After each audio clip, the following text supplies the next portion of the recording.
Hi, it's me, Nicole, from the blog, from Gluten-free on a Shoestring, because I'm sure you read other blogs. But I hope that you always come back to this one because this is our place, right? This is home. So today we're going to talk about this is my first how-to video. We're going to do how to roll out gluten-free pie crust. It's really easy, and I really hope that you'll be willing to give it a shot for the holiday season, for whatever pies or anything you feel like wrapping in pastry crust will be good. Okay, so we're going to get started. So the first thing we're going to do is, this is 2 1/4 cups of all-purpose gluten-free flour. I know I've said this a million times on the blog. I use Better Batter. I believe in Better Batter. It's the better batter. And I don't really think that anything else compares, but if you have something that you know works for you and you know how to handle it, by all means, go with that. So the first thing I'm going to do is put 2 1/4 cups of all-purpose gluten-free flour into my food processor. You don't have to use a food processor, but I'm using it because it's the quickest way for me to show you how this comes together, so that nobody gets bored. Okay. So first in goes the flour into the food processor. Okay. Then, and I have a copy of my cookbook right here because baking has to be precise, right? So, and I don't want to screw it up. So actually, first I'm going to do a ½ teaspoon of baking powder, and this is gluten-free baking powder. I think this is ½ teaspoon, and that goes in. And then ½ teaspoon of kosher salt. Okay.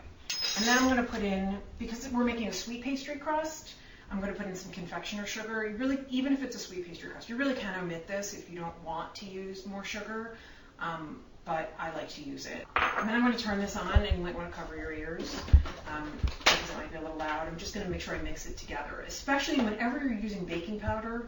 You always want to make sure that it's mixed in, because otherwise you can get clumps of it, and if you get clumps of it, then certain parts of your baked goods are going to rise and others are going to fall flat, and it's just not going to be good. Okay, so we're good. Okay, so now the butter. The butter is kind of a big deal. The way I describe it in my book is that it should be a smaller dice, but this is about the size that I like to make it these days. Okay, so I'm going to put in, this is 10 tablespoons of unsalted, so here we go. I'm really just pulsing it. Okay, so the butter is still in here, but they're pretty big pieces. See, they're still pretty big pieces of butter, and that's kind of how I like it. So I'm not going to do it any more than that. And then we're going to put in the water. Okay, ready? Here we go. You're going to watch it kind of come together. Okay. Oh, and this is ice water. There's ice in here.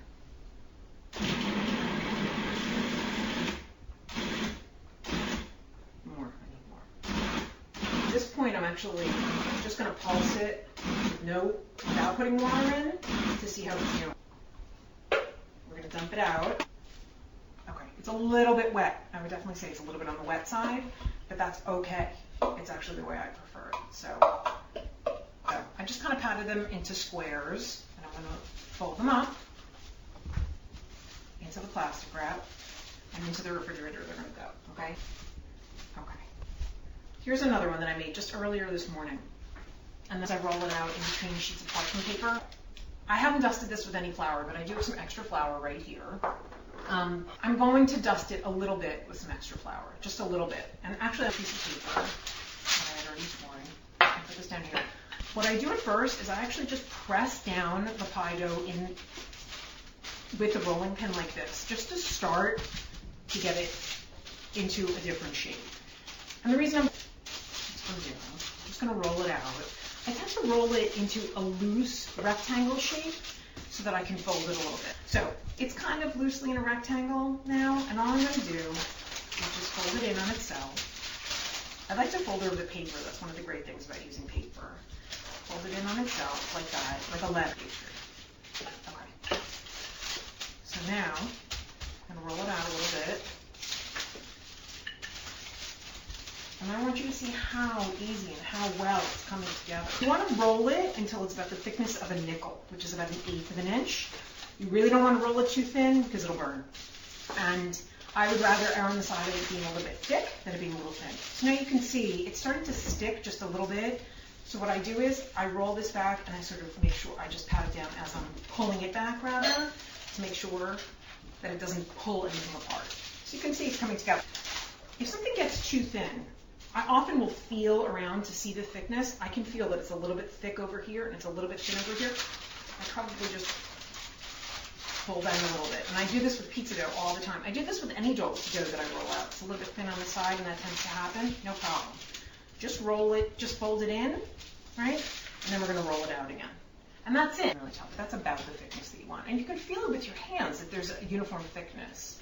And you can always correct. Once you finish rolling it out, put it back in the refrigerator. At that point, you do not want to put it in the freezer, but put it back in the fridge. Now, if yours is a little flimsier and you want to roll it up on the rolling pin to bring it over, that's fine too.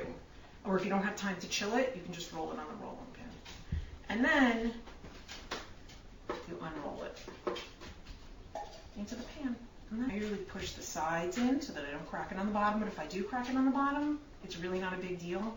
I just patch it up a little bit. I'm just pressing it into the bottom and the sides. That's it. There's a recipe for an apple pie in the book. And you know, you can use this for any pie. You can use this for sweet or for savory. And that's all. Thanks so much for watching my first how-to.